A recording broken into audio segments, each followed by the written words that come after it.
Olá, uma ótima tarde a você. Começamos agora mais uma edição do Agricultura BR, aqui pelo Canal do Boi, pela TV Imaculada Conceição e também pela internet. E nesta edição do Agricultura BR, você confere informações importantes a respeito do que vai acontecendo, as tendências para soja e milho. Hoje mais cedo eu participei de uma conferência da Datagro, que fez a conferência hoje pela manhã, falou a respeito daquilo que pode acontecer com soja, em torno de mercado, de produção e também para o milho. Você vai acompanhar durante essa edição as nossas pontuações em relação às exportações brasileiras de café, de milho, de soja e outros produtos que foram apresentados pela Secretaria de Comércio Exterior. Tem ainda os fundamentos em relação à China, Estados Unidos, a pontuação de alguns analistas que falam a respeito do assunto aqui no Agricultura BR. Mas eu abro essa edição falando a respeito de etanol hidratado e principalmente essa nova fase da produção sucroalcooleira e por que em alguns estados está tendo uma situação mais interessante em relação aos preços ao consumidor. Quem fala sobre o assunto aqui é o Walter Puga Júnior, está aqui comigo. Puga, boa tarde. Bom, quem que está sendo aí privilegiado por essa nova situação? Boa tarde, Puga, seja bem-vindo. Boa tarde a você, boa tarde a todos. Bom, Fabiano, o que nós temos é que as vendas de etanol no país continuam em alta. Aliás, cresceram muito, viu? Em fevereiro, para você ter uma ideia, as vendas de etanol hidratado já somaram 1 bilhão e 729 milhões de litros. Ou seja, a venda de etanol cresceu 39% comparado com um ano antes. E um novo recorde, aliás, para o mês de março agora, né? Ou melhor, fevereiro, né? Segundo dados da Agência Nacional de Petróleo, né? Bom, o dado foi divulgado já antes do final de semana. Agora, essas vendas aquecidas, Fabiano, o jornal Valor Econômico destaca isso hoje, elas ocorreram num mês em que o etanol estava mesmo mais competitivo do que a gasolina para a média da frota de carros flex no Brasil, nos postos de vários estados, São Paulo, Mato Grosso, Minas Gerais e Goiás. E também no Paraná a vantagem se manteve apenas até a terceira semana de fevereiro, mas se manteve, né? Bom, esses 4 estados, né, São Paulo, Mato Grosso, Minas Gerais e Goiás, eles respondem por 77% das vendas totais, né? Agora, o que acontece com o etanol é que se de um lado as vendas estão muito acentuadas, de outro o CPEA constata aí uma queda, né? Considerando aí, olha, embora o volume tenha sido maior, o fato é que na safra 2018-2019, que vai de abril até março agora, né, as médias dos indicadores CPEA, tanto para etanol anidro como para etanol hidratado, ficaram 4% abaixo das observadas na temporada anterior. Isso em termos reais, né? Tendo como referência aí o Índice Geral de Preços de março de 2009. Para se ter uma ideia, o volume de etanol hidratado negociado no acumulado da safra 18-19 foi quase 55% maior do que no mesmo comparativo, dados do CPEA, né? Na última semana agora da safra 2018-2019, ou seja, no finalzinho de março, os preços do hidratado caíram pelo terceiro período consecutivo, sendo inclusive a terceira baixa mais intensa em toda a temporada. Entre 25 e 29 de março, para se ter uma ideia, o CPEA apurou que o etanol hidratado em São Paulo fechou a R$ 1,63 mais 32 por litro, isso sem ICMS, sem PIS e COFINS, ou seja, o etanol caiu agora, entre 25 e 29 de março, 7,66% em relação à semana anterior. Foi uma baixa acentuada, né? No caso do etanol anidro, né, que é utilizado para misturar com a gasolina, o indicador CPEA ficou em R$ 1,83 mais 91, perto aí de R$ 1,84, também sem PIS e sem COFINS. O recuo foi menor do que para o hidratado, o recuo foi de 1,08%. Segundo colaboradores ouvidos por técnicos do CPEA, a demanda esteve retraída com a aquisição apenas de pequenos volumes. Agora, as usinas seguem desovando o produto, né, etanol da safra 18 e 19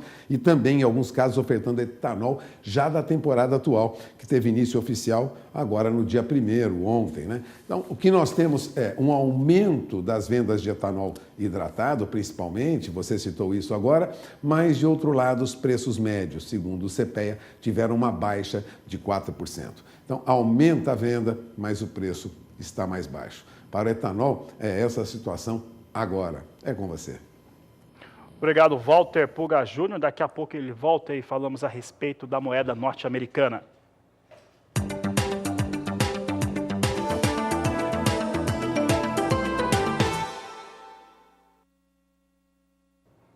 A Agricultura BR fala agora a respeito de soja e dos embarques brasileiros da oleaginosa.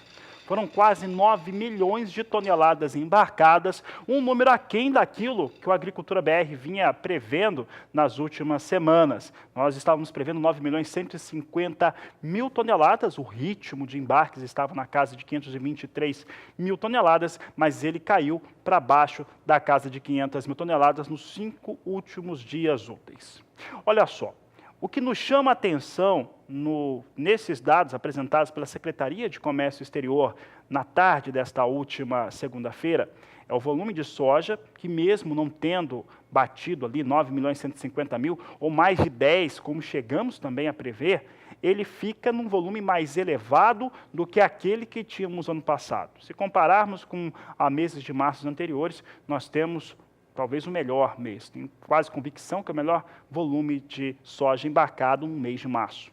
Entretanto, a questão que nós pegamos aqui é o valor da tonelada da soja mais baixo em relação àquilo que nós tínhamos ano passado, no mesmo mês, 26 dólares menor, e isso fez com que caísse a receita das tradings que trabalham com os embarques aqui no Brasil.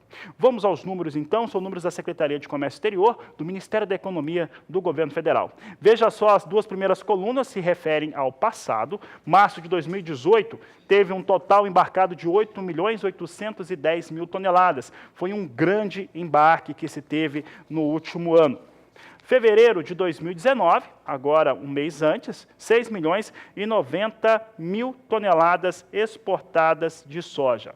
Março de 2019, como eu já havia dito, 8 milhões e 950 mil toneladas. Esse é o número para o mês de março de 2019. 1,6% superior a março do ano passado e 47% mais alto do que em fevereiro também deste ano. Portanto, na questão de volume, funcionou muito bem. Os embarques foram muito fortes mesmo, 1,6% frente ao ano passado, que foi um ótimo mês de março em relação às exportações, 47% quando comparado a fevereiro.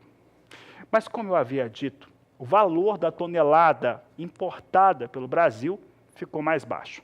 Ao ficar mais baixo, isso representa um volume de receita, faturamento das tradings que operam com a exportação menor.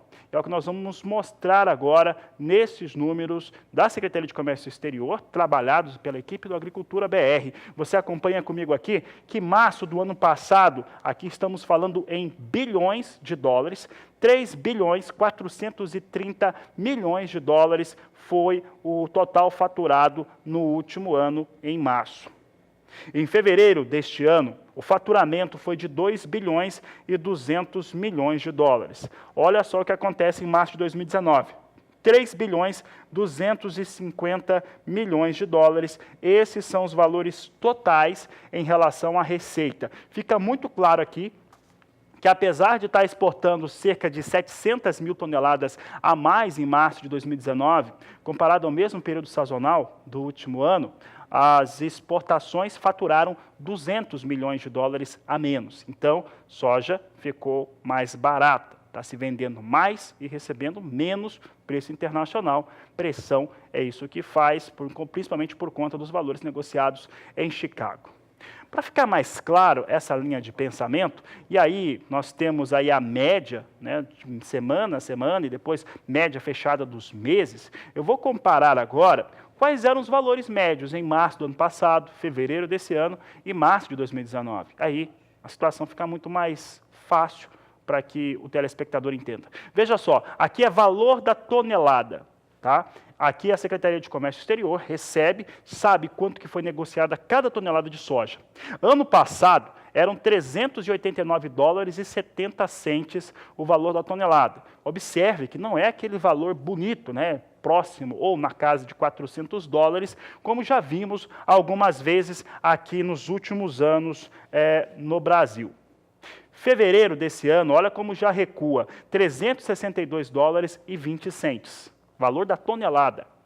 Aqui, março de 2019, fica separado, porque foi o último mês, é o mês que está sendo analisado, 363 dólares e 30 centes. Aqui temos uma representação em relação aos valores praticados em relação à tonelada de soja embarcada, bem abaixo daquilo que tínhamos no ano passado. Fica aí na casa de 26 dólares mais barata a tonelada da soja exportada pelo Brasil. É importante lembrar que a comercialização, a entrega dessa soja já é uma soja que já vinha sendo negociada, já tinha sido negociada anteriormente, e aí depende de cada produtor, de como que as tradings trabalharam. Mas os valores consolidados da exportação em março ficaram dessa maneira. Temos agora, num total do primeiro trimestre deste ano de 2019, um total embarcado de soja que chega a 17 milhões e 200 mil toneladas. Sabe o que significa? Que as nossas exportações seguem com muita força, com muita expressão. Olha, estamos tendo o Rally da Safra 2019, que visita as áreas de produção de soja e milho. E tivemos um evento em São Paulo para apresentação de dados. Quem esteve lá foi o meu colega, o jornalista Walter Pulgar Júnior, e nós vamos acompanhar agora como que foi a apresentação dos números do Rally da Safra, as expectativas da equipe, principalmente do André Pessoa, que participou desta entrevista, ele que é o diretor da Agroconsult e falou a respeito da iniciativa do Rally da Safra. Acompanhe. É um ano diferente mesmo, porque ele começou com a colheita mostrando resultados muito negativos, porque as primeiras colheitas são das regiões que plantam soja precoce. Soja plantada aí na segunda quinzena de setembro, primeira quinzena de outubro, ela foi super bem plantada, então assim, você pegar no Brasil inteiro, talvez exceção da região das Missões no Rio Grande do Sul, que teve excesso de chuva, mas no resto do Brasil a chuva veio cedo, veio redonda, o plantio começou e não parou, então a implantação de lavoura foi excelente, né? E prometia uma safra espetacular, né? Aí novembro foi muito chuvoso, com pouca luz, em algumas regiões teve 3, 4, 5 dias de sol ao longo do mês inteiro, né?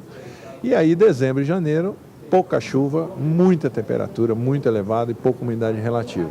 Então aquelas lavouras que lá no final de outubro estavam um espetáculo, né? Começaram a perder um pouquinho do potencial produtivo em novembro e dezembro e janeiro muitas se entregaram. Então nós tivemos uma colheita da soja precoce no Brasil com redução de produtividade significativa. Os casos mais graves são do oeste do Paraná, norte do Paraná, sul de São Paulo, sudoeste de São Paulo, sul do Mato Grosso do Sul.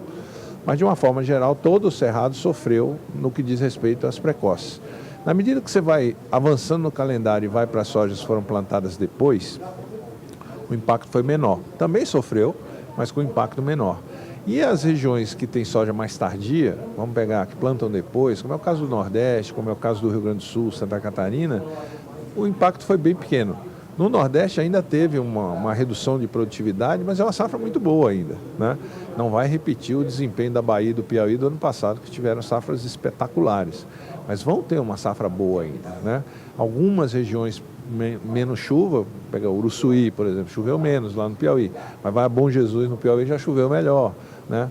Então quando você pega, no geral, a safra começou com um problema muito grande e terminou com um problema pequeno, mas em todas as regiões a produtividade, quase todas as regiões a produtividade foi abaixo do ano passado, exceção é o Sul. O Rio Grande do Sul está tendo uma safra excelente, mesmo tendo tido replantio, o que está replantado também está bom e está colhendo muito bem. Então, essas regiões mais tardias, elas ajudaram a subir a expectativa da safra.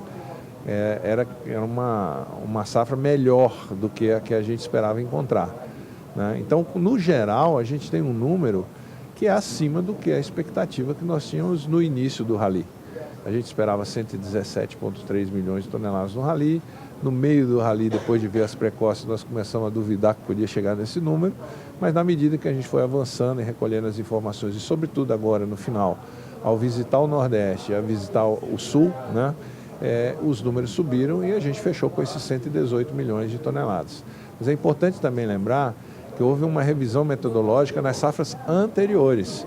Então nós estamos comparando o 118 com 122 do ano passado e não com 119, que era o número até então que a gente trabalhava, que é o número que a Conab trabalha.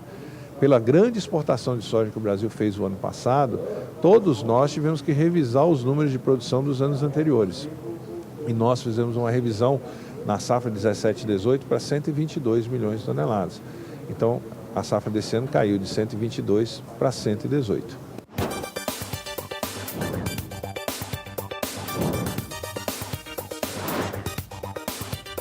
Mudaram, mas não exatamente pelo volume de safra, elas mudaram por conta da guerra comercial. Os americanos continuam exportando soja, aos poucos, mas têm exportado soja para a China. A Argentina vai ter uma safra muito boa e a China vem reduzindo o seu potencial também de demanda. Então nós já teríamos uma safra, um ano com exportação de soja menor no Brasil. Os 84 milhões de toneladas do ano passado não teriam a menor chance de ser repetido, mesmo que a safra fosse maior, porque o estoque foi embora o ano passado. Então a gente teria só o excedente desse ano. A gente já estava esperando uma redução para 70, 71 milhões de toneladas, hoje nós revisamos já para 67 milhões de toneladas, né? Então é uma safra menor e um estoque que não existe mais.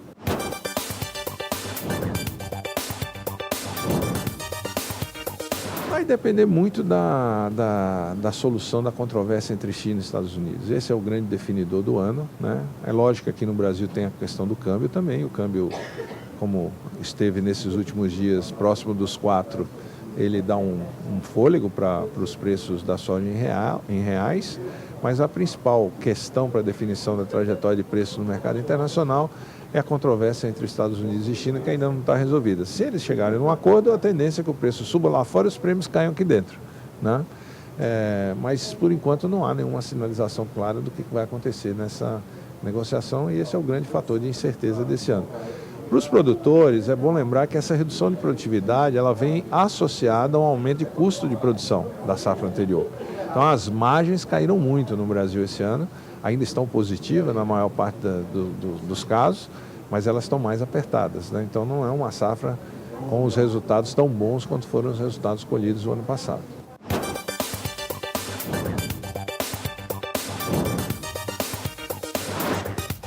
Pode, se for aplicada a tabela como ela está hoje, e ela foi imposta aos negócios que são realizados no dia a dia e entre as partes, né, entre a oferta e a demanda de frete, nós teríamos um problema gravíssimo, não só para a soja, mas principalmente para o milho brasileiro, que precisa muito da exportação, né?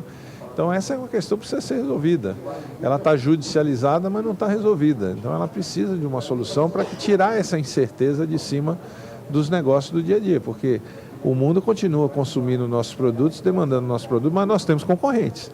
Então se a gente fica aqui com a incerteza e não vende por conta disso, pelo receio de ter um custo que virá adicionalmente depois imputado judicialmente, né, nós vamos perder no mercado, vai sobrando produto aqui, vai deprimindo a renda dos produtores, tirando a competitividade da nossa agricultura como um todo. Então essa é uma questão importante, já devia estar resolvida, mas quanto mais ela demora para ser resolvida, maior o problema que ela vai criando.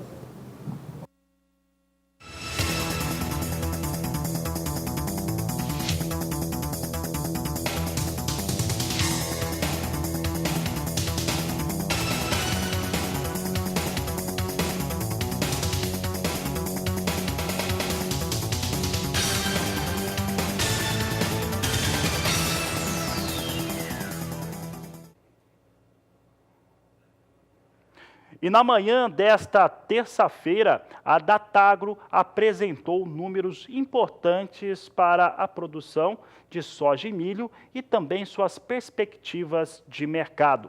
A equipe do Agricultura BR participou da conferência comandada pelo analista e chefe da área de grãos da Datagro, Flávio França Júnior.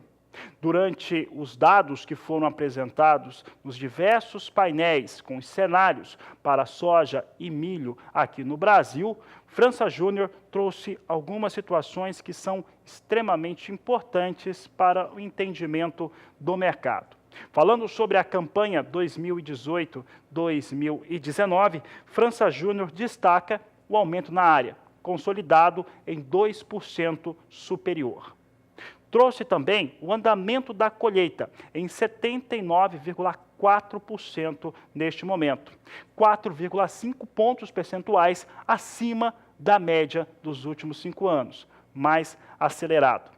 Também trouxe a confirmação das perdas que se teve com veranico entre dezembro e janeiro no centro-oeste e parte do sul do país. Falou sobre as preocupações em relação à produção de soja ainda no Mato Piba, fronteira agrícola que envolve Maranhão, Tocantins, Piauí e Bahia.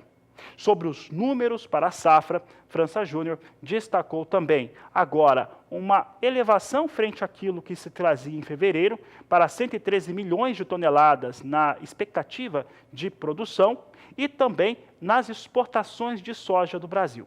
68 milhões e 500 mil toneladas. Então, falamos de soja, primeiramente, neste momento aqui no Agricultura BR.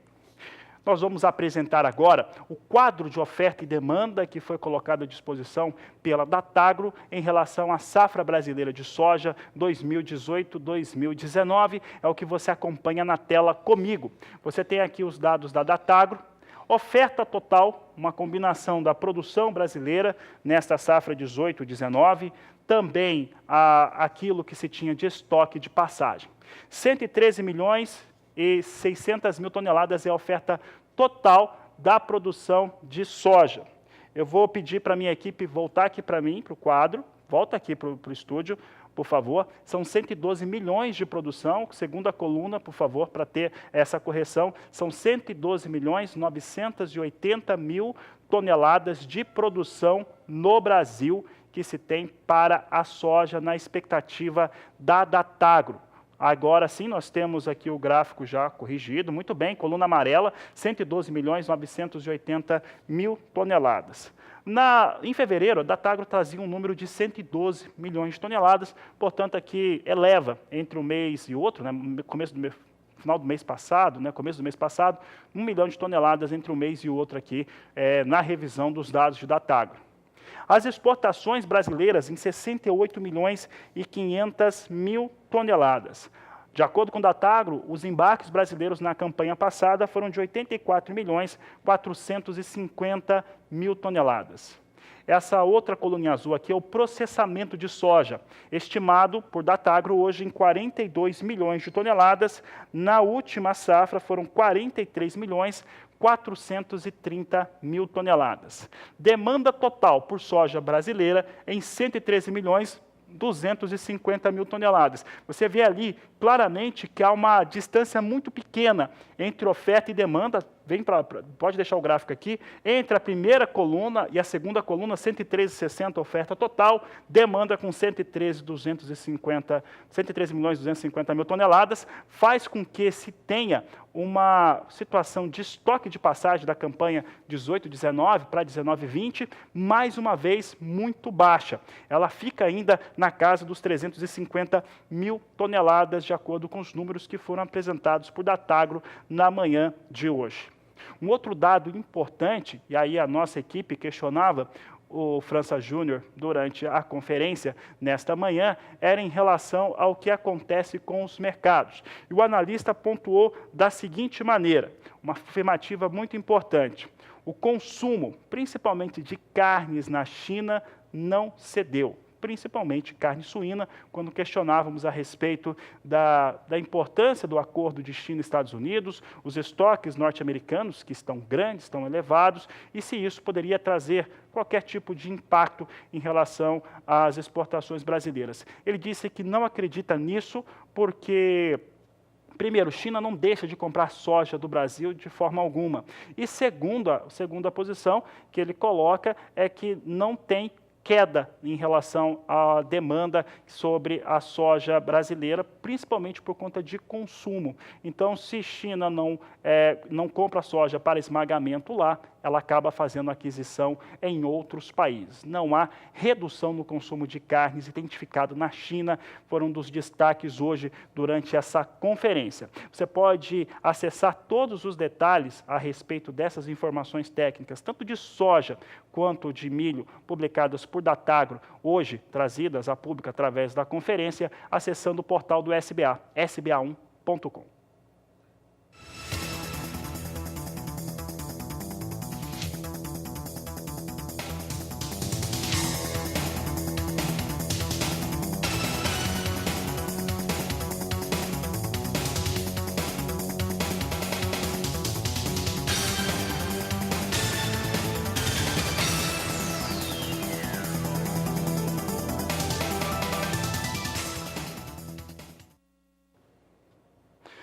A Agricultura BR traz agora informações a respeito da movimentação com soja nos Estados Unidos, os preços, os valores que têm recuperação sendo apresentada.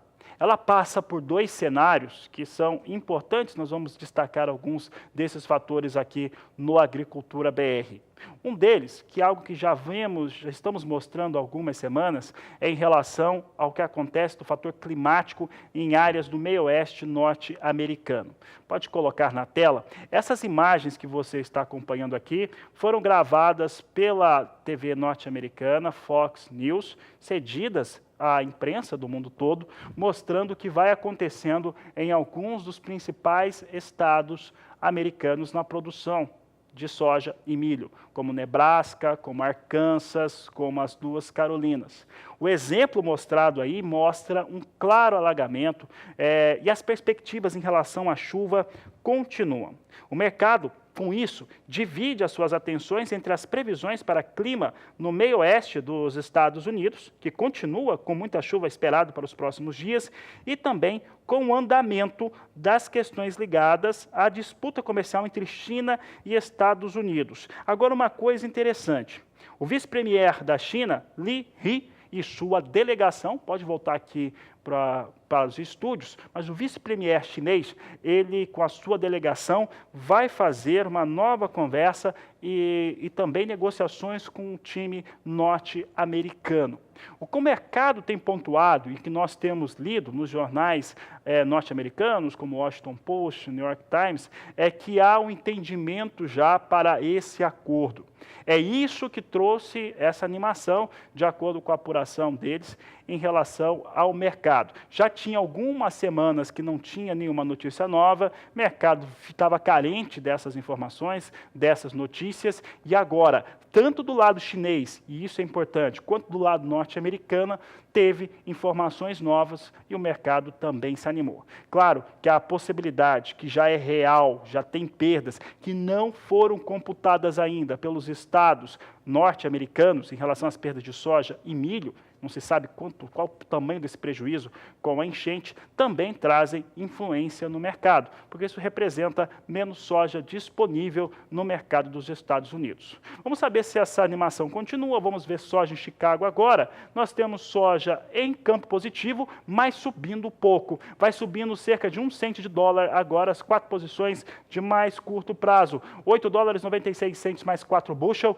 julho 9 dólares 10 centos o bushel, agosto 9,16, setembro, 9 dólares 20 centos mais 4 por bushel, é o que nós estamos trazendo aqui em relação à soja negociada na Bolsa de Chicago.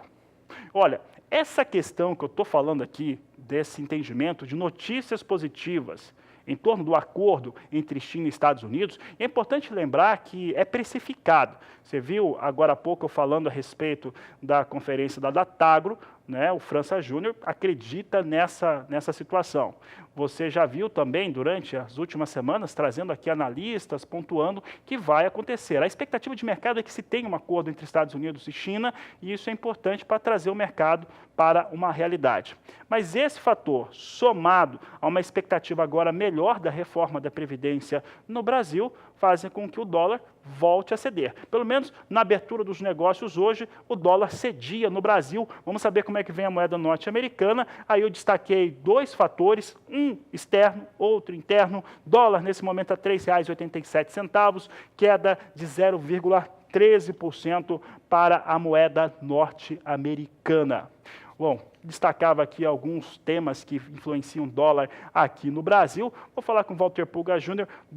Pulga, dólar começou a semana caindo depois de ter o mês, né? O mês de março foi aquele que teve a maior elevação para a moeda norte-americana desde o ano passado, desde setembro do ano passado, não se tinha uma alta na moeda americana em 30 dias tão forte como aconteceu nesse último mês. Pulga. Pois é, agora a reversão vem, né, Fabiano? Depois de toda a alta forte, depois de muita especulação, o presidente Jair Bolsonaro assumiu aí o processo de negociação, se engajou, na verdade, o presidente Jair Bolsonaro, no processo de negociação com o Congresso para aprovação da reforma da Previdência, que é considerada no mercado financeiro reforma crucial, fundamental para equacionar os gastos do governo lá na frente. Bom, há quem argumente já que há muito exagero em relação a essa reforma da Previdência, muita especulação, é preciso aguardar, mas o fato é que isso traz para o mercado um sobe e desce. E quem trabalha no agronegócio sofre com isso, né, Fabiano? Agora, há pouco que nós tínhamos, e você lembrava muito bem, a abertura já com o dólar em queda, na faixa de R$ 3,85 mais 51, ou seja, o dólar já perdia quase 1,5% na abertura dos negócios nesta manhã, na continuidade de uma baixa que já vinha de ontem. Mas esse não é o único fator que influencia, não. O que ocorre é que há, no mundo, uma recuperação das moedas de países emergentes nos últimos 2 dias. Isso contribui, de certa maneira, para que o dólar venha em queda, né? Os investidores, portanto, ajustam suas posições. Quando eu falo de investidores, é quem opera no mercado de câmbio, compra e venda de dólar, né? Bom, o presidente Jair Bolsonaro já anunciou que vai atender de forma diária, ou seja, diariamente, os parlamentares para negociar a aprovação da reforma. Estou pronto ao diálogo, ele disse. Na medida do possível, eu atendo os parlamentares. Vamos, a partir de agora, deixar pelo menos meio-dia da minha agenda no Brasil aos congressistas. Ao dizer isso, ele acalmou o Congresso e o mercado viu com bons olhos, né? Chamam a atenção também os dados, né, divulgados que vêm lá do exterior. Nós temos aí valorização das commodities metálicas, né, principalmente minério de ferro, e isso traz também, de outro lado, uma procura por papéis na Bolsa, a ponto de nós termos a Bolsa agora em alta, viu? Agora há pouco já passava dos 96 mil pontos, né? Já operava na máxima do dia aos 96.690 pontos, agora há pouco vinha em queda de novo, vinha em baixa aos 95.293 pontos, há alguma oscilação, mas resumindo, o que nós temos hoje no mercado é o dólar com leve tendência de queda, mas a Bolsa com algum movimento perspectiva de alta. Na medida em que a Vale, por exemplo, tem ações em alta de 0,59%, a Companhia Siderúrgica Nacional sobe 1,60%, ações da Uzi Minas negociadas na Bolsa sobem 0,68%, até a Petrobras, né? Petrobras, ações preferenciais da Petrobras vêm em alta. Alguns bancos têm movimento de baixa, mas a alta nas commodities metálicas provoca também uma recuperação de preço para os papéis de siderúrgicas. Portanto, nós temos aí um movimento de alta. A expectativa é de que nós tenhamos aí uma oscilação do nosso índice Bovespa acima de 95 até aí perto de 96 mil pontos. É esperar para conferir, Fabiano, muita especulação no mercado, mas a expectativa já não é tão ruim como em semanas anteriores, quando nós víamos a Bolsa em queda e o dólar em alta. Agora o mercado já começa a se ajustar em valores mais baixos para o dólar e uma pontuação mais alta para a Bolsa. É com você. Obrigado, Walter Pulga Júnior, trazendo informações, né? Nós temos aí essa movimentação com a moeda norte-americana.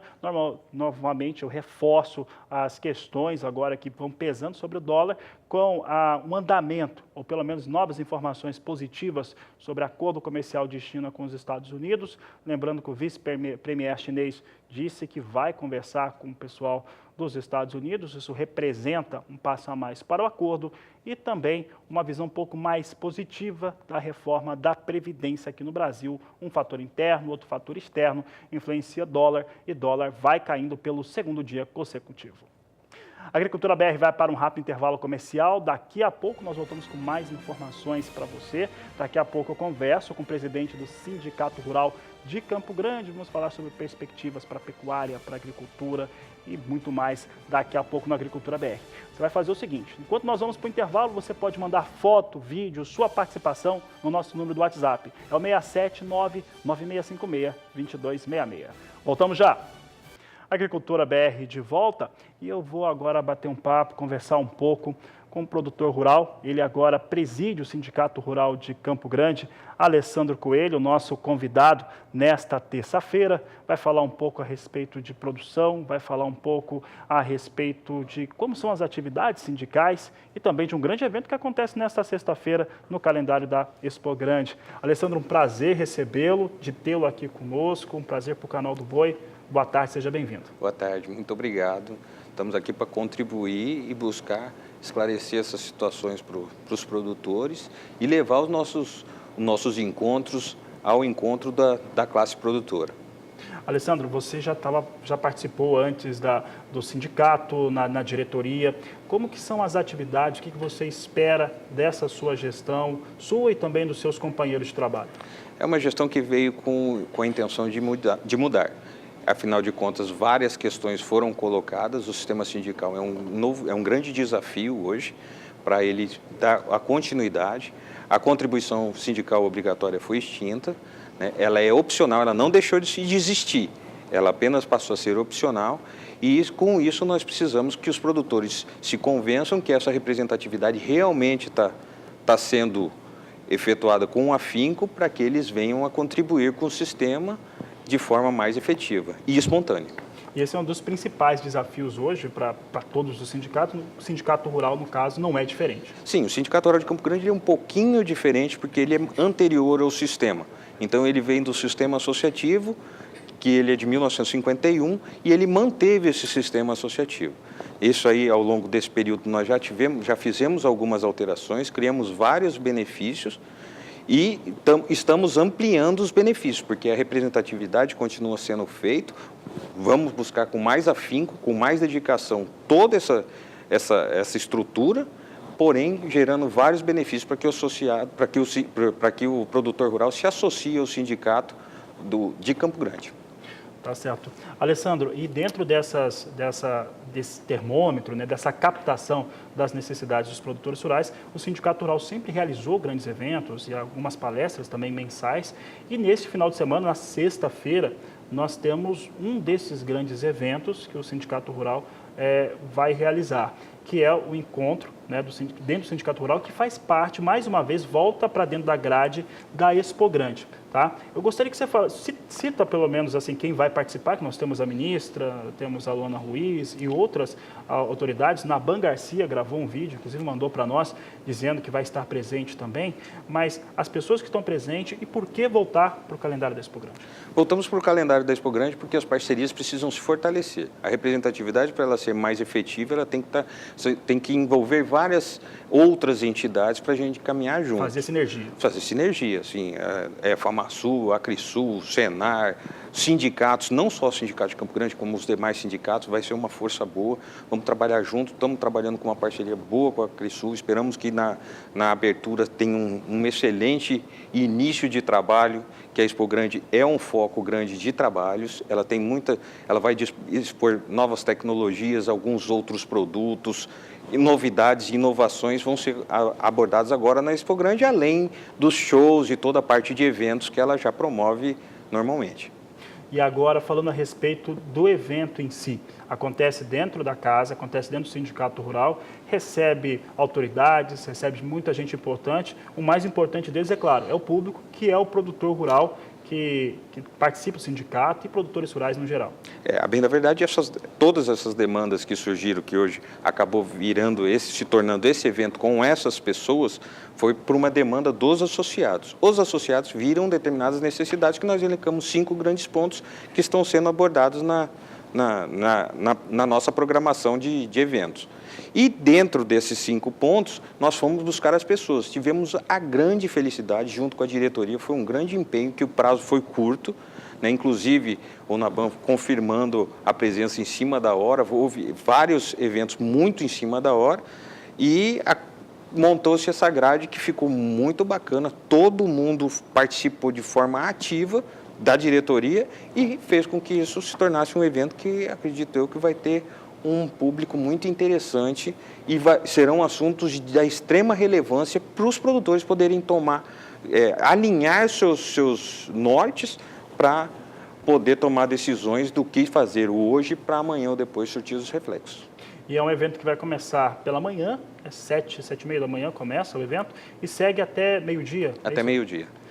Nós temos confirmado aqui a ministra Tereza Cristina Corrêa da Costa, a Luana Ruiz, que trabalha com o Naban, né, a secretária adjunta, vai estar ministrando. Creio que o Naban Garcia agora participa com ela? Participa com ela, eles vão trabalhar em conjunto. A Luana vai fazer um aspecto mais genérico, né, de forma mais genérica, vai abordar a questão da segurança jurídica na propriedade rural, que hoje aqui no estado nós ainda temos muitas propriedades invadidas e algumas propriedades ainda com algumas famílias que permanecem na beira da rodovia, ainda gerando uma certa insegurança, e para isso a Luana vai fazer um panorama genérico. E o Naban vai vir com o vice-ministro Naban, vai vir com dar mais ênfase na questão indígena, que aqui no estado do Mato Grosso do Sul nós temos muitas situações que continuam muito, muito problemáticas. Alessandro, em relação a esse momento, né, a impressão que eu tenho, conversando com produtores rurais, é que no novo governo, eu estou falando desde o 1º de janeiro, eu participei da posse, transmitimos a posse aqui ao vivo no canal do Boi, há um sentimento de um pouco mais de tranquilidade, de um pouco mais de paz, pelo menos neste momento. Mas aquelas áreas que estavam invadidas, elas seguem e muitas deveriam ter reintegração e ainda não ocorreu. A parte de reintegração depende da morosidade, às vezes, jurídica, né? Existe todo um critério jurídico para ser respeitado, né? Mas esse sentimento de um pouco mais de paz, ele está... O sentimento é de um pouco mais de tranquilidade, porém esse sentimento não tem, vamos falar assim, é apenas uma impressão. Ele ainda não houve uma efetividade com atitudes mesmo no final do contexto. Tá certo, Alessandro. Vamos ter também uma palestra aqui de endividamento rural, as estratégias jurídicas para proteger. Como é que vai funcionar, que é outro assunto também importante para o produtor rural. Bem, na verdade, isso aí foi uma questão que foi levantada pelos produtores que hoje estão adotando mais tecnologia, estão trabalhando com as suas atividades extremamente alavancadas. Quando você alavanca a atividade, você gera maiores riscos. Você gerando mais riscos, você corre mais problema com as intempéries, com problemas de clima, ou fogo, ou outros problemas que possam vir a ocorrer na lavoura ou mesmo na pastagem. Né, esses problemas. E o que acontece? Quando a pessoa tem um problema com a atividade dele, quanto mais tecnologia, mais alavancada ela está, né, e acontece um problema desse, o que fazer? Como proceder? Né, isso foi colocado pelos produtores, que eles estão preocupados, os seguros agrícolas continuam muito problemáticos, estão extremamente caros, né, estão se estudando várias hipóteses, mas eles continuam caros, bem na verdade a realidade é essa hoje. E estamos trabalhando também para ver, junto com a FamaSul e com outras entidades, para ver se conseguimos tornar o seguro rural um pouco mais acessível para os produtores, porque hoje ele é praticamente impossível de ser acessado. Isso gera o quê? Prejuízos para aqueles produtores que, como agora, num passado recente, tiveram problemas agora com esse veranico que teve aqui no estado, tiveram algumas regiões que ficaram mais de 40 dias durante a produção, sem chuvas, e a sua produtividade caiu por terra, e esses produtores estão com muita dificuldade. Outra palestra que vai, inclusive, discutir os novos rumos do sistema sindical é do Bruno Luque, superintendente da CNA, da Confederação Nacional da Agricultura. É que mostra um pouco dessa inovação que você, no começo da entrevista, apontava que é necessária, Alessandro. O sindicato rural tem tomado algumas atitudes já pontuais, específicas dentro da sua estrutura própria, da estrutura sindical. Porém, a CNA, assim como a FamaSul também, estão tomando várias estratégias para que isso seja viável, para que os produtores se sintam mais guarnecidos, sintam essa necessidade, mostre para o produtor o porquê que é imprescindível esse recolhimento, o quanto é importante isso, o quanto isso ajuda o agro. Se pegar nesses últimos 20 anos, quanto o agro avançou por conta desse trabalho todo desenvolvido. Então, nós queremos juntar mais as pontas, fazer com que o produtor tenha mais acesso e conheça essas novidades que estão sendo implantadas, porque virão muitas novidades. Está na iminência de chegar bastante coisa nova. Bom, e fecha o evento, o Maurício Saito, presidente da Federação da Agricultura do Mato Grosso do Sul, vai falar sobre o agro, sobre o jovem, sobre essa participação. O protagonismo do jovem. Hoje, vemos os produtores rurais já ficando um pouco mais velhos dentro da sua atividade, com dificuldades da inserção dos jovens dentro da própria atividade. Isso houve um distanciamento, por quê? Porque a atividade rural, ela, além de ser uma atividade que te demanda 24 horas por dia, 7 dias por semana, porque você não escolhe o dia que uma vaca vai parir ou que uma lavoura vai dar problemas, e esses problemas têm que ser atendidos a tempo e a hora. Então, você tem que estar à disposição do seu trabalho. E acaba com que, às vezes, o jovem se afaste um pouco da atividade, porque ela, além de ser uma atividade de alto risco, ela é de baixa rentabilidade. Isso faz com que vire uma dicotomia. O Maurício tem trabalhado fantasticamente nesses quesitos, com grupos de jovens, para o quê? Para inseri-los neles, para que eles sejam os protagonistas, porque essas novas tecnologias que estão sendo colocadas à disposição dos produtores, os próprios produtores, às vezes, têm tido muita dificuldade de lidar com elas. E essa moçada que está vindo bem preparada e estudada, são pessoas muito antenadas com toda essa tecnologia, conhecem desde um smartphone, que hoje uma criança pequenininha, bebezinho de colo, já está trabalhando com o smartphone, enquanto às vezes um produtor chega lá e está apanhando para conseguir teclar, para mandar uma mensagem no WhatsApp. Então, essa daí, a necessidade de vir, do jovem vir, é imprescindível para que o agronegócio avance. O melhor dos dois mundos só seria feito se o jovem participar. Seriam com essa criação. Novas startups, buscar encurtar a cadeia, chegar ao produtor mais próximo do consumidor. Por que o melhor dos dois mundos? Porque o produtor melhora um pouco a rentabilidade do produtor e diminui o custo do consumidor. Esse é o melhor dos mundos. E só o jovem que pode fazer. Para participar, como que o produtor rural que está em Campo Grande, nos acompanhando em qualquer parte do país, pode participar desse evento do Sindicato Rural nesta próxima sexta-feira? Agora tem as inscrições são feitas pelo site, né? A pessoa pode acessar o site e fazer sua inscrição, e estamos buscando meios para fazer uma transmissão para pessoas de fora possam assistir, porém isso aí não está ainda totalmente fechado, nós esperamos dentro em breve ter alguma posição a respeito disso, que a parte nacional, tem muitos interessados a nível nacional, e nós gostaríamos de poder suprir toda essa demanda para que todos possam ver que o interesse vai muito além do Sindicato Rural de Campo Grande, de todos os produtores rurais do Brasil. Tá certo. Alessandro, para encerrar a nossa entrevista, eu vou te fazer uma pergunta quase que no âmbito pessoal. Para presidir o Sindicato Rural, claro que você já fazia parte do sistema sindical, trabalhando, mas presidir o Sindicato Rural significa que você vai demandar mais do seu tempo, você vai ficar um pouco mais longe da sua família, da sua propriedade, das suas coisas. Qual que é a sua expectativa para esses próximos anos no qual você vai presidir a instituição? Bem, na verdade, foi um grande desafio que eu assumi. Peguei o sindicato, estou assumindo numa fase de transição, onde ele via de uma situação de relativo conforto para agora uma situação de extremo desconforto, para que se possa levar essa representatividade ao produtor rural. Porém, todo esse tempo que a gente dedica não é em prol do Alessandro, é em prol do agronegócio. Eu faço parte do agro. Eu tenho certeza que o sistema é muito eficiente e ele pode melhorar muito.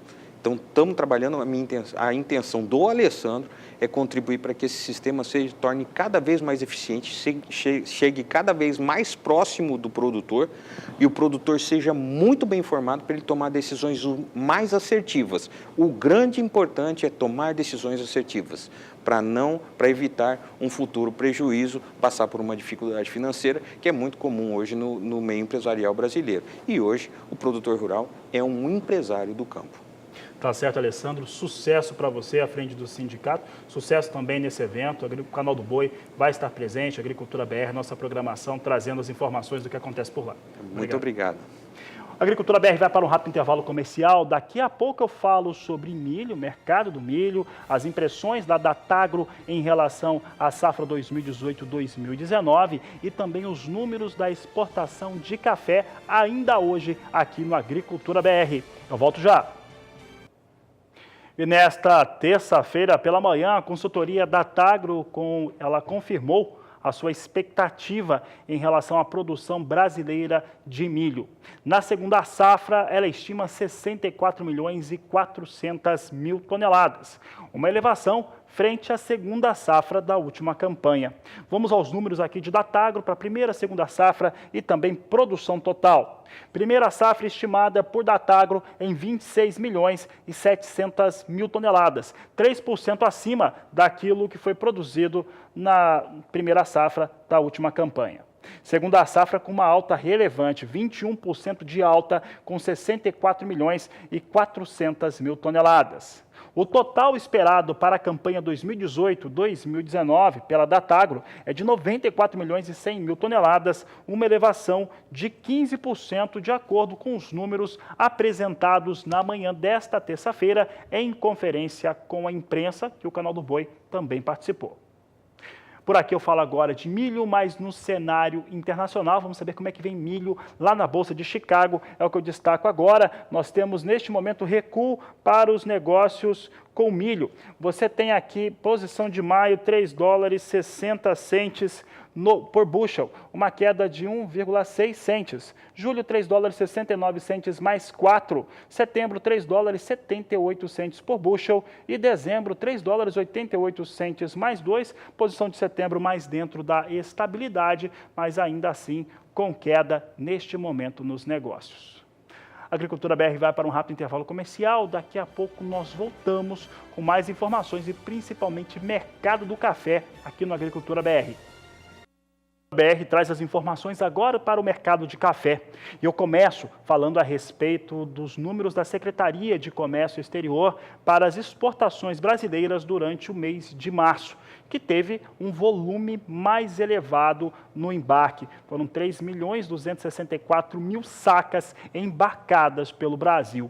É o que nós vamos agora acompanhar, o trabalho das tradings na exportação. Temos aqui os números e comparando com aquilo que acontecia nos últimos períodos. Março do ano passado, os embarques de café foram de 2.260.000 sacas. Em fevereiro deste ano, 3.100.000 sacas. Chegou agora a 3.200.000 sacas de café, de acordo com a Secretaria de Comércio Exterior, os números em relação às exportações brasileiras do café. Em relação ao que se tem de receita, houve uma elevação de 15,7% frente aos dados que se tinha no mesmo mês no ano passado. Vamos aos números aqui, trazendo café exportado pelo Brasil. Você tem aqui março de 2018 com 353 milhões e 300 mil dólares de receita ou faturamento para as tradings que operam com o café. Já o mês de fevereiro, 408 milhões e 700 mil dólares. Março de 2019, com os números aqui trazendo a 412 milhões e 800 mil dólares, é o destaque que trazemos aqui no Agricultura BR. Lembro que a comparação de março de 2018 com março de 2019 traz uma diferença grande em relação ao faturamento. Entretanto, o volume exportado em março do ano passado foi bem menor, como nós destacamos há pouco. A questão é que o que trouxe um valor mais cheio na receita foi o fator ligado a volume, um volume muito mais alto, porque o preço pela saca de café recuou. E por falar em recuo, nós temos trazido aqui diversas entrevistas no Agricultura BR na busca para o produtor rural de iniciativas que venham a garantir uma melhor negociação, uma melhor rentabilidade para o produtor de café. Essa entrevista que você vai acompanhar agora com Armando Mattielli, presidente da Sincal. O Mattielli é extremamente crítico ao que vai acontecendo com o mercado, ao achatamento dos lucros do produtor rural de café e propõe uma organização mundial só de produtores. A entrevista foi concedida nos nossos estúdios na BBN para o meu colega Walter Pulga Júnior. Confira.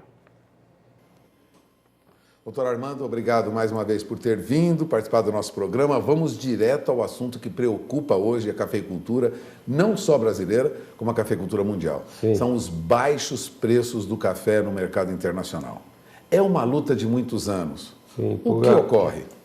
O que ocorre é uma vontade política, uma falta de visão e a gente não querer ganhar dinheiro. Eu acho que o Brasil parece ter uma tendência de gostar de ser pobre. Então, as nossas lideranças estão mofadas, o governo está mudando e as nossas lideranças estão ficando as mesmas e nós perdemos, inclusive, o decastro no Ministério da Agricultura, que era um ponto de equilíbrio.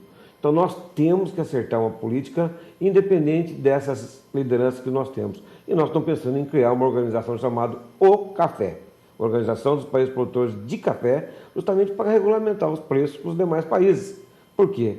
Todas as instituições que estão aí cuidando do café, tanto o CNC, como OIC, como outras instituições, para mim não estão fazendo nada. Elas estão, não digo que não estão fazendo nada, mas estão amorfas, são antigas, incapacitadas, não têm visões de marketing. No Brasil, o preço mínimo do café recentemente, pouco mais de R$ 362 a saca para o Arábica, está abaixo do custo de produção? É um absurdo.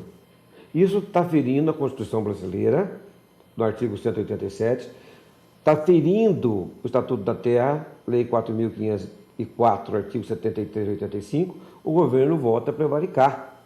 Nós não podemos aceitar um preço mínimo ridículo. O custo hoje de produção que nós temos calçado no ano passado pela UFRA, Universidade Federal de Lavras, era 488. Como é que a ministra, era uma senhora interessante, tem feito um bom trabalho, foi agora lá para os Estados Unidos, e não só isso, ela tem feito um bom trabalho, mas ela foi cooptada por essas lideranças antigas, mofadas, né? Nós estivemos com ela lá em dezembro, no Centro Cultural do Banco do Brasil, explicamos o que estava acontecendo isso aí. Mas a única saída que nós estamos tendo para o café é a criação da Organização dos Países Produtores de Café. É a única maneira. Foi sempre assim, isso é cíclico. E o momento é oportuno, como você disse, Pulga, é uma situação na América Central de miserabilidade. Você vê, eles estão atravessando os Estados Unidos, o México, indo para os Estados Unidos. Ou seja, o que é a base da Guatemala, Nicarágua, Costa Rica nem tanto, mas os principais, El Salvador, Honduras, é café. Então eles estão recebendo tão pouco, tamanha miserabilidade e pobreza, que eles não têm dinheiro. Então eles estão indo para os Estados Unidos. Né? Mas a questão do preço baixo para o café não é só no Brasil. Não, é no mundo inteiro, tá certo? Mas o grande responsável é o Brasil. O Brasil tem 35% do mercado. Então nós temos que chamar os faróis para nós, e nós temos que ser o protagonizador da criação da O Café. O Brasil pode criar, nós temos estrutura, nós temos logística, nós temos bons locais para criar a Organização dos Países Produtores, que é o Café. Vamos fazer aqui no Brasil. Né? E os países, nós tivemos agora no México, ano passado, na reunião da OIC, e nós falamos com 26 países, todo mundo está concordando em ter uma organização dessa daqui. Né? Só dos produtores, uma organização internacional dos produtores. Nós não queremos compradores nossos junto conosco para querer ter a Nestlé para nos explorar mais, a Stockler. Nós queremos dos produtores de café. E a gente determinar um preço mínimo condizente que venha remunerar. O preço mínimo que nós tínhamos nos anos 83 no Acordo Internacional de Café era entre 1,20 e 1,40 dólares por libra-peso. Hoje está menos de 1. Se a gente pegar a inflação americana de 1,20 e 1,40 daquela época, dólar por libra-peso, e corrigir, teria que estar na faixa de 3,40, 3,60, 3,65. Olha, nós estamos vendendo a 90. Nós estamos vendendo, na verdade, calculado matematicamente, a 28% do preço que nós vendíamos nos anos 80. Vê se tem lógica isso. Então, o que acontece? Aí aumenta o plantio de droga no Peru, aumenta o plantio de droga lá na Colômbia, aumenta a pobreza na América Central, aumenta a pobreza nos países africanos que vão correr lá para a Europa, depois a Europa chora, não quer pagar nada pelo café. Então a organização, que é o Café, é que vai dirimir todas essas situações, colocar preços condizentes. É lógico que vai ser uma organização que estará envolvido o governo, mas nós temos que estar no meio. Tem que ser uma organização que tenha apoio da entidade privada. Porque na esfera governamental sempre tem os aconchegos que nós não queremos. Tem que ser uma coisa do produtor, tá certo? Os colombianos recentemente se queixaram Sim. que os preços que tem como base o café colombiano em Nova York estão também aviltados. Então, o mercado de bolsa está fora da realidade. Até os colombianos, que sempre tiveram algumas vantagens, agora reclamam. Como você vê essa situação Colômbia, Nova York? Bom, eu não me lembro exatamente se foi 28 de agosto ou 28 de setembro do ano passado, os colombianos já vieram aqui no Brasil, já se reuniram com nossas lideranças, já propuseram isso lá atrás. E o Brasil não topou. E o Roberto Velez, um pouco antes da reunião da OIC, que foi lá em Nairobi, no Quênia, semana passada, voltou ao assunto. O Brasil não topou. Ele piscou, deu sinal de que quer sair de Nova York. Nós temos que sair, porque lá só tem rentista, lá só tem grandes especuladores. E lá tudo manipulado. Para que tem que ter a Bolsa de Nova York? Para quê? Para ganhar, os grandes oligopólios ganhar absurdo de dinheiro? Então, dentro dessa concepção da criação da O Café, nós vamos sair fora de Nova York. Para que Nova York? Bugar, tem 5 grandes empresas multinacionais, DT, Stockler e outros, que é responsável por 80% da compra do café no mundo, que é os países suíços da exploração, o Swiss Protection que eles falam, tá certo? Então está na mão dos suíços. E eles fazem o que querem. Olha a situação de um preço de café 95 centavos por libra-peso. Gente, o que é isso? E o nosso preço é R$370, não paga o custo de produção, Pulga. Agora vamos falar um pouco das consequências disso, independente da pobreza, como você citou em alguns países da América Central, Sim. dificuldade, crescimento, desânimo do produtor Sim. lá na Colômbia. crescimento do plantio de droga. Sim. No caso do Brasil, o endividamento do cafeicultor cresce? Cresce. E o pior de tudo, o principal estado produtor é o Minas Gerais. Então, Minas, segundo o Graciliano Ramos, lá nos Grandes Sertões Veredas, tem Minas, que eram as minas de minerais, ouro, prata, e Gerais, que eram os campos gerais. Essa é a definição de Minas Gerais. Então, as minas de Minas Gerais, hoje é o café, porque não tem mais as minas de diamantes. E eles não estão conseguindo ver. Então, nós estamos falando com os políticos mineiros, os deputados mineiros, tentando chegar no Zema, que é o governador, que é um homem da direita, para mostrar que o café, ao invés de estar vendendo a 370, pode estar vendendo a 800, a R$1.000. Calcula o que isso ia incrementar no estado de Minas. Se você pega lá um produtor com R$30.000, isso vai para o mercado, passa 100. Tá certo? Porque se cada dinheiro que você coloca no mercado, que você coloca no comércio, passa a valer 3. Então, o governo está devendo 100 bilhões. O café poderia tranquilamente sanear praticamente quase metade da dívida do estado de Minas Gerais. Não tem mais mina, mas tem o café, que virou uma outra mina e que o governo não está vendo. Nós estamos em contato lá, eu, Marcão Jacó e outros colegas da Sincal, para tentar marcar uma audiência com o governador do estado de Minas Gerais, que é o Zema. Para tomar uma atitude em relação ao café. Tomar uma atitude, porque está tendo uma pobreza. Está tristeza de entrar no estado de Minas. Eu sou paulista, tá certo? Quando eu atravesso a estrada para lá, é outro mundo. Cheio de buraco, cheio de tragédia, de coisa. Aquela cidade não sai disso, cheio de cachorro. Quando você vai medir o IDH dos municípios mineiros, dá uma olhada que tristeza que está.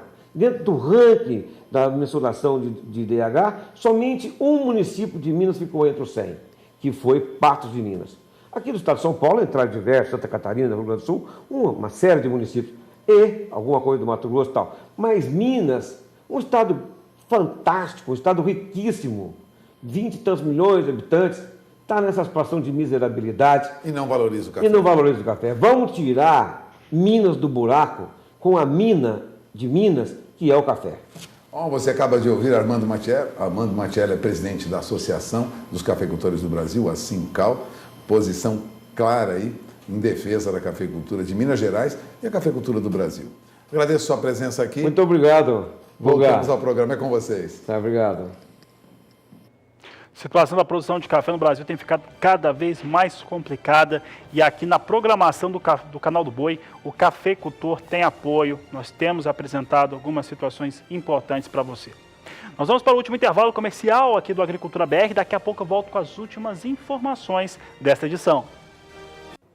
E 12 propriedades rurais no estado do Mato Grosso estão colocadas à disposição em leilão judicial dividido em 2 praças.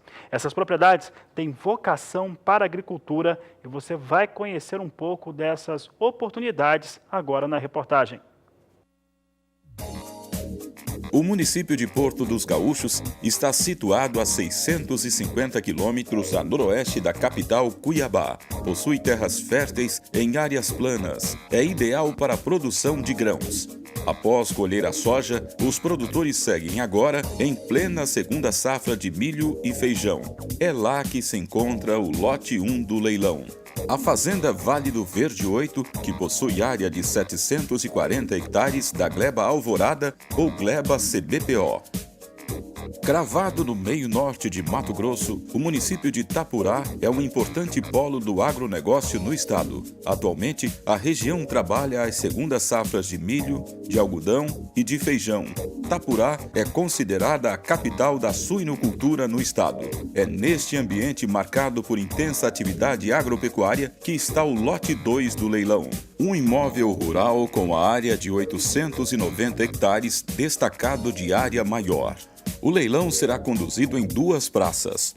A primeira praça terá início em 8 de abril às 2 da tarde. Se nos 3 dias após o início da primeira praça não houver lance igual ou superior à avaliação do bem, a segunda praça terá início sem interrupção em 11 de abril com encerramento marcado para 3 de maio. E atenção para a condição. O valor mínimo para a venda em segunda praça corresponderá a 50% do valor de avaliação atualizado pelo INPC do IBGE até fevereiro de 2019. Os interessados poderão acessar o site da leiloeira www.lute.com.br/lote/Fazenda Sigma ou pelo telefone 11 3047 9800. A Agricultura BR traz agora as últimas informações dessa edição. Começa mostrando como é que vem soja em Chicago, vem operando com ligeira alta ainda, não tem muita diferença da abertura do programa, continua subindo cerca de 1 cento de dólar, as posições de curto prazo. Maio a 8 dólares 96 centos o bushel, julho 9,10, agosto 9 dólares 16 centes e setembro a 9 dólares 20 centes por bushel. São os negócios que temos agora com soja em Chicago. Vamos saber como é que vem o dólar comercial agora, é o que nós destacamos. Você tem aqui dólar agora R$ 3,86, queda de 0,32% para a moeda norte-americana. Mais tarde, às 17h20, nós voltamos com o fechamento do mercado. Vou encerrando essa edição por aqui. A todos uma ótima tarde e até mais!